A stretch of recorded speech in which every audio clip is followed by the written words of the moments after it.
19 black celebrities who died looking their worst. Have you ever stared into the blinding glare of dazzling stage lights and wondered what happens when they finally burn out? We worship these titans of culture, the vocal powerhouses, the undeniable icons, believing they live forever inside a forgiving spotlight. But the entertainment industry is a master of the golden illusion. Behind the picture-perfect smiles and record-breaking triumphs lies a deeply unsettling reality. When the music stopped, 19 of Hollywood's most legendary black celebrities didn't just fade gracefully into the night. They were plunged into a sudden drop of despair, their legacies reduced to tabloid fodder or completely abandoned by the very system that milked them dry. Prepare yourself. These aren't the glamorous Hollywood endings you've been sold. This is the horrifying truth of their final moments. A descent into raw agony that will shatter everything you thought you knew. Sammy Davis Jr. He was the ultimate powerhouse of the Rat Pack, a tap-dancing, crooning marvel who could command standing ovations at the Sands Hotel with a simple flick of his wrist. He was a barrier-breaking icon in an era when black performers couldn't even walk through the front doors of the very Las Vegas casinos they single-handedly sold out. But those dazzling stage lights were merely a survival strategy, masking a profound invisible punishment. In 1954 he survived a horrific car crash that claimed his left eye, yet he relentlessly pushed forward, trapped by fame's crushing pressure to constantly entertain a deeply prejudiced America. By May 1990, that magnificent illusion shattered. Throat cancer, acting as a merciless foe, reduced this vibrant titan to a fragile, skeletal frame. His once agile body was rapidly wasting away, leaving nothing but skin over bones. He spent his final days gasping for air, physically unrecognizable to the millions of fans who once worshipped his energy, his legendary voice now permanently silenced by the disease. To add insult to his raw agony, he died a staggering $15 million in debt, forcing his grieving family to auction off his life's memorabilia just to satisfy the IRS. Was a lifetime of shattering racial ceilings truly worth the applause if the ultimate reward was dying utterly destitute, hollowed out, and stripped of all dignity? A vast fortune built on roaring crowds can effortlessly evaporate into nothingness, leaving behind the cold realization that the entertainment machine always extracts its pound of flesh, preparing to consume another golden-voiced pioneer who thought they were invincible. Nat King Cole. It began with a microscopic detail on an otherwise immaculate legacy, a tiny dark patch of cracked skin resulting from oxygen deprivation. This blemish on his trembling hands was the first undeniable proof that a silent predator was devouring the man whose velvety voice effortlessly enchanted a nation. He was the first black artist to host a national television show, presenting a picture-perfect family image to a segregated America. Yet, behind the forgiving spotlight, chain-smoking and fame's crushing pressure acted as an invisible punishment. By August 1964, the illusion shattered. Bedridden, his frame was rapidly wasting away, reduced to a skeletal shadow with protruding ribs that made every movement a display of raw agony. Relying on labored breathing, lung cancer stripped away his ability to even speak or play the piano. He passed away at merely 45, leaving behind an unfinished career and a shocking financial collapse hidden beneath his A-list status. The ultimate truth remains coldly simple. His elegance was merely a shield, and the industry offered no protection against the decay of his own flesh. The pristine image of a beloved crooner crumbles easily, but it becomes infinitely more horrifying when the very establishment that once praised your name decides to aggressively punish you during your most defenseless, agonizing hour. Billie Holiday. The Hollywood machine and the American justice system do not merely abandon their broken pawns, they actively crush them. From the moment she dared to sing Strange Fruit, challenging deep-rooted racial prejudices, she became an invisible enemy to the authorities. She was not just a jazz icon, she was a target, stalked by a government that weaponized her addiction against her.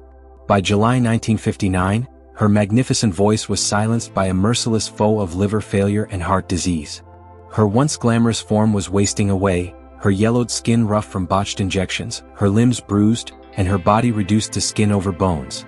Yet, as she lay gasping for air in a New York hospital, the system dealt its final invisible punishment. Police raided her room, treating this dying legend as a dangerous criminal and handcuffing her frail body to the bed frame over a minor drug charge. She had absolutely no money, no legal defense, and zero mercy. She died curled up and completely destitute, a horrifying testament to the reality that true fame offers no protection against a society determined to choke the life out of you until your final breath. The brutal chains of systemic injustice often manifest as literal handcuffs, Yet sometimes, the most inescapable, fatal prisons are constructed within the deceptive, gilded walls of a five-star hotel suite. Whitney Houston. It began with the strangely murky water filling the porcelain tub at the Beverly Hilton Hotel. Floating within it was not the icon of a generation, but a fragile woman whose face had turned purple. A forensic glance at the scene revealed scattered sedatives and a broken fingernail, a desperate, silent struggle against an invisible enemy. The dazzling stage lights had long blinded the public to her double life, where the powerhouse vocalist was slowly being dismantled by a toxic romance and fame's crushing pressure. Beneath the surface, her body told a story of raw agony, a cardiac system exhausted to the point of a death sentence, her frame rendered nearly skeletal with protruding shoulders and ribs, and her once divine vocal cords irreparably scarred. She was not just gasping for air in that water, she had been drowning in an unfillable void for years, ultimately reduced to mere tabloid fodder. The coroner's report was the final, chilling verdict, a majestic voice silenced by a broken heart and a chemical escape. Yet, the tragedy of a star surrendering to a pharmaceutical sleep only mirrors another king whose castle became his very own clinical tomb. Michael Jackson. Hundreds of millions of records sold. 50 sold-out dates booked for the This Is It tour. Yet, on the morning of June 25, 2009, the ultimate icon of pop was reduced to a single fatal statistic: 25 milligrams of propofol coursing through his veins. The math of his sudden drop is staggering. A mountain of debt soaring into the hundreds of millions transformed his picture-perfect family life into an invisible punishment. The man who redefined the dazzling stage lights weighed barely enough to sustain an adult male, his body essentially skin over bones after decades of intense fame's crushing pressure. He required a cocktail of heavy anesthetics, drugs meant for major surgeries, just to achieve a few hours of sleep, making a merciless foe out of his own bed. His physical form became a tragic ledger of losses.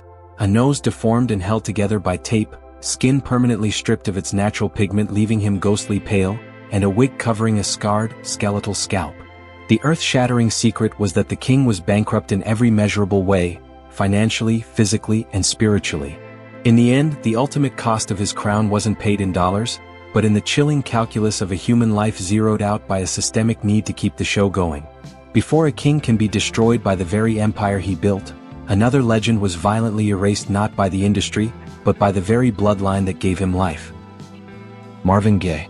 Long before the fatal bullet pierced his chest on April 1, 1984, the Prince of Soul was already consumed by a silent predator within his own mind. The dazzling stage lights that accompanied his cultural anthems only cast darker shadows into his psyche, trapping him behind invisible walls of paralyzing paranoia. The man who serenaded the world with love lived a harrowing double life, haunted by the irrational fear of surveillance and plagued by crippling insomnia. Cocaine and alcohol became his relentless wardens, ravaging his vessel until he was merely a hollow shell. His face grew gaunt, eyes sunken into dark, bruised sockets, while his fragile, thinning frame was marked by the violent veins of a life rotting from the inside. He retreated to his parents' home, stripped of his powerhouse status, drowning in debt and shattered by a merciless foe. The final argument with his father that morning was less a scandalous betrayal and more the climax of a mind entirely collapsed. When his father pulled the trigger, it merely stopped a heart in a man whose soul had already perished. Flesh failing before its time is a recurring theme among royalty, as infectious battles often force the proudest voices to fade in isolation. Etta James. Over 5 decades, her voice earned her the title of a true R&B icon.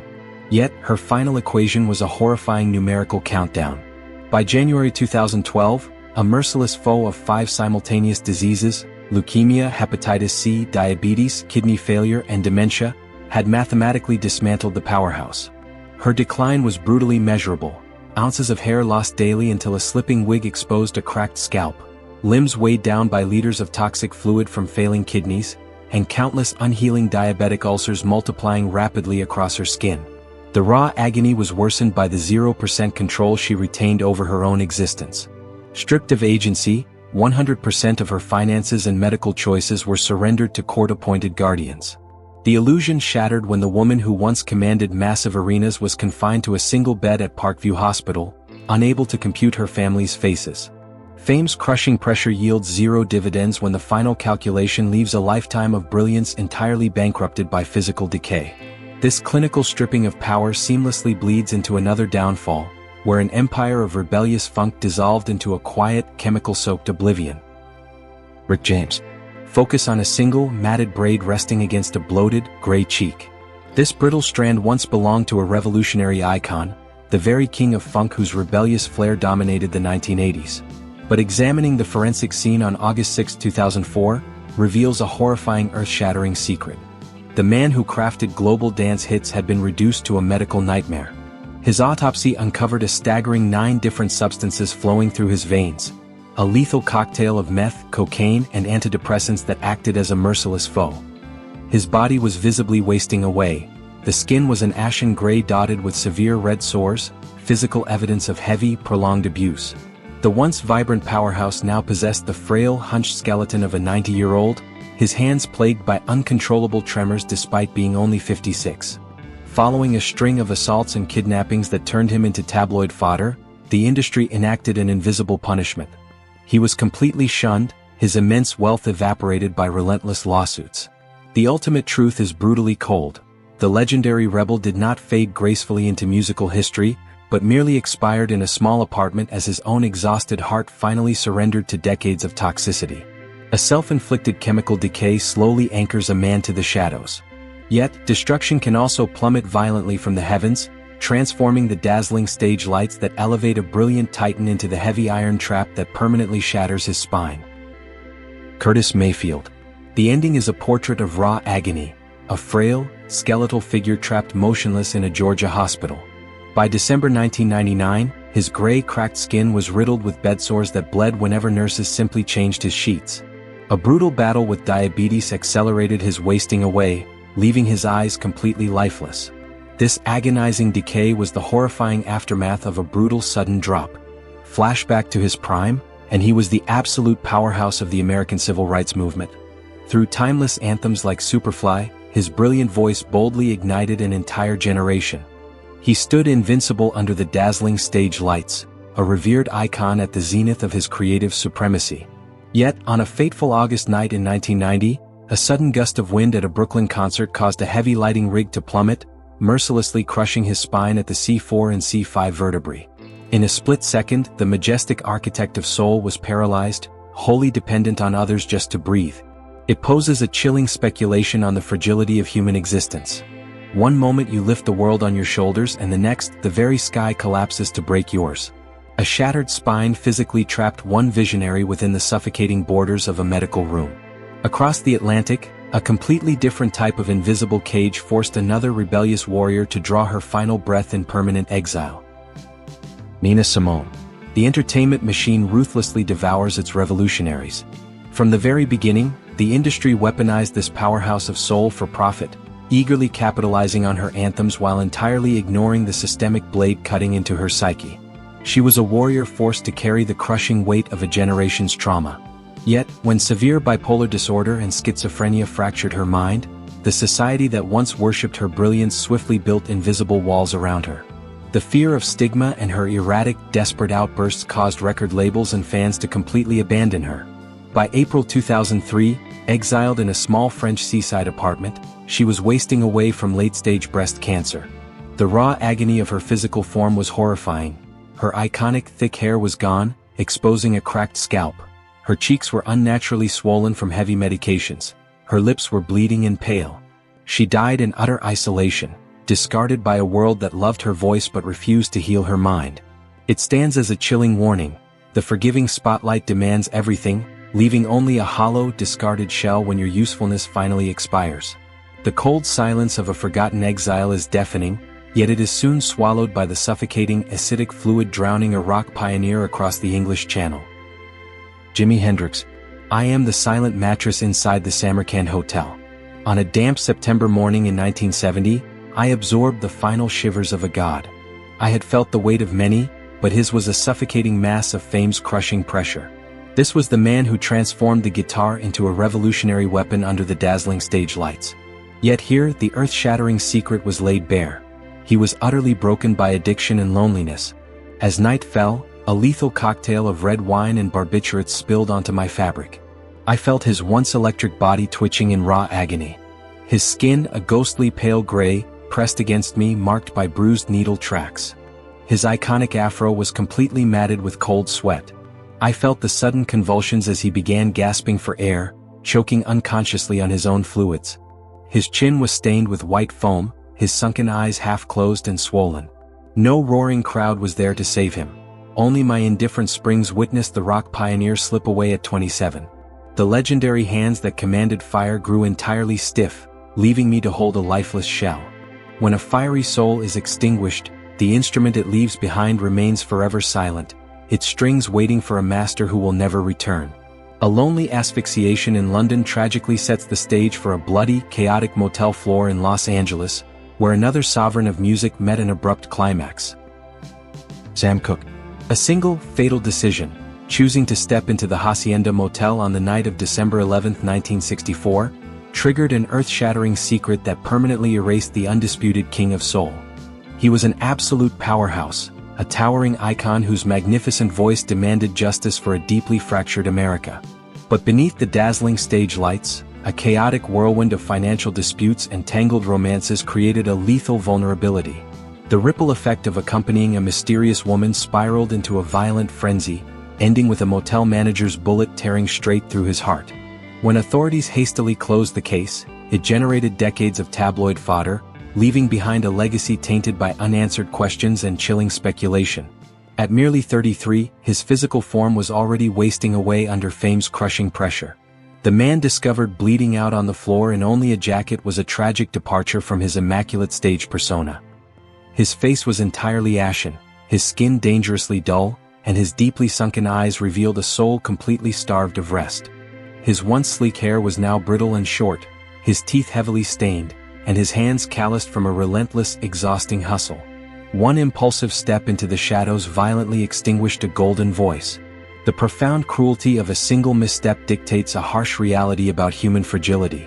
From a dark puddle of warm blood on a cheap concrete floor, fate violently shifts its terrifying geography, plunging another brilliant, rising monarch straight into the freezing, shattered depths of a Midwestern lake. Otis Redding. 3 days after his heart stopped, his masterpiece soared to the absolute pinnacle of global charts. It cemented his status as a legendary powerhouse of 1960s soul. Yet, the profound cruelty of this triumph is that the artist never witnessed it. The sudden drop occurred on December 10, 1967, when his small plane violently crashed into the icy waters of Lake Monona. He was only 26, hovering mere inches from ultimate glory. Long before freezing waters swallowed him, fame's crushing pressure had already drained his vitality. His physical state was a portrait of raw agony. His skin was dull, his face dragged down by heavy dark circles, and his messy hair was threaded with premature gray. His lips were permanently cracked, his shoulders hunched, and his eyes held a distant, haunting emptiness. Fans viewed his final hit as a chilling speculation, a prophetic plea from an exhausted soul desperate for rest. What is the true value of immortalizing your name in history if the chase drains the life from your veins before the crown is placed upon your head? While an icy lake violently snatched a soaring star from the stormy skies, a much quieter chemical flood was secretly preparing to drown a regal queen within the suffocating walls of her own home. Dinah Washington. I remember standing in the dimly lit back row of a nearly empty club, clutching a ticket to witness the true Queen of Blues. Under the dazzling stage lights, she had been an unstoppable powerhouse, an icon whose magnificent voice made time stand still. But what I witnessed during her final performances was an earth-shattering secret. We were watching a silent predator devour her live. Her body was severely swollen, her face bloated with dark veins visibly pulsing under heavy makeup. The illusion shattered completely when her wig slipped mid-song, exposing a bald scalp that revealed the immense toll of fame's crushing pressure. She was desperately battling an unfillable void, relying on a deadly survival strategy of sleeping pills and hard liquor to endure the deafening silence of her dressing room. On December 14, 1963, within her quiet Detroit home, this merciless foe won. A secobarbital overdose permanently silenced her exhausted heart. She perished trying to salvage a bankrupt career ruined by fleeting marriages and tabloid fodder. The spotlight flickered and violently died, leaving the stage entirely black as our applause faded into eternal silence. A chemical escape through a lethal sedative abruptly extinguishes a desperately fading torch. Far away from Detroit's frozen winters, a brutal biological decay slowly ravaged the internal organs of another legendary blind pianist. Ray Charles. On June 10, 2004, inside a silent Beverly Hills mansion, a legendary icon lay paralyzed in raw agony. Liver cancer acted as a silent predator, ruthlessly wasting away his flesh until his final breath. His trembling hands featured broken nails, forever unable to strike another piano key. His jaundiced, sunken face marked a horrifying sudden drop. This was the exact same blind powerhouse who once commanded the world's attention, breathing immortal life into American soul. Behind the dazzling stage lights, fame's crushing pressure fueled a decades-long heroin addiction that systematically destroyed his liver and drained his wealth through mounting legal fees. Ultimately, the loudest ovations cannot delay the decay of human biology. A quiet biological surrender behind closed doors seamlessly paves the way for another rock pioneer's drug-fueled collapse. Ike Turner. On December 12, 2007, an emaciated shell was discovered completely alone inside a rundown San Marcos home. His face was gaunt, his nose violently red, and his lips severely cracked by a merciless foe, decades of brutal cocaine addiction. His scarred hands belonged to a broken figure gasping for air under skyrocketing blood pressure. This scene marked the horrifying sudden drop of a colossal genius. Decades earlier he was a revolutionary powerhouse, a trailblazing icon who pioneered modern rock. Under the dazzling stage lights, he orchestrated global masterpieces. Yet, horrific abuse scandals turned his legacy into tabloid fodder, permanently bankrupting his career and erasing his empire. A genius who orchestrates the world's rhythm can ultimately be deafened by his own destruction. A dry, chemical erosion of one pioneer silently opens the floodgates for another forgotten star, whose physical frame grotesquely swelled with poisonous liquid. Wilson Pickett. Focus on the bulging veins of a bloated forehead. This forensic detail exposes the horrifying sudden drop of a blazing 1960s icon. His voice once made him a powerhouse of soul, but behind the dazzling stage lights, a merciless foe of alcoholism and drugs violently dragged him into ruin. Arrests became his tabloid fodder. In his final years, his body was trapped in raw agony. His liver was destroyed and his frame was grotesquely swollen from heart failure. His eyes were dull, shadowed by deep circles. Each step on swollen legs was a brutal struggle. On January 19, 2006, his exhausted heart finally stopped, ending his physical devastation. The truth is cold, toxicity broke a titan. While poisonous fluids fatally expanded one fallen monarch, an entirely opposite biological curse silently starved a cinematic hero down to a brittle shadow. Richard Roundtree. On October 24, 2023, the man universally hailed as the coolest alive took his final breath in a bleak Los Angeles home. Metastatic pancreatic cancer acted as a merciless foe, reducing this cinematic powerhouse to a fragile, skeletal frame. His jaundiced skin stretched tightly over visible ribs, while his trembling hands couldn't even lift a glass of water. This horrifying sudden drop sharply contrasted his magnificent prime. Decades earlier, he shattered Hollywood's invisible walls as the legendary icon of Shaft, becoming the screen's first black action hero. Under the dazzling stage lights, his charisma was entirely invincible. However, with shaky finances and a fading career, the illusion shattered. Invincibility on screen cannot shield a man from biological collapse. A hero's hollowed-out, quiet departure sets a profoundly grim stage for our final monarch, whose majestic form was brutally deformed by chronic, relentless swelling. Barry White. At the absolute zenith of 1970s soul, his iconic bass voice was an invincible powerhouse that seduced millions around the globe. He was a towering icon of elegance, radiating absolute dominance under the dazzling stage lights. Yet, this majestic pinnacle makes his sudden drop into physical deformity profoundly terrifying. The illusion shattered when a merciless foe, a lethal combination of chronic alcoholism, kidney failure, strokes and diabetes, violently pushed him into a pit of raw agony. By July 2003, the suave maestro was completely bedridden at Cedars-Sinai Hospital, his massive frame grotesquely swollen and unrecognizable. His neck had seemingly vanished into his bloated face, and his graying skin was speckled with unhealing sores from chronic infections. His thin, matted hair exposed large patches of scalp, while his dull eyes barely peeked through heavily swollen lids.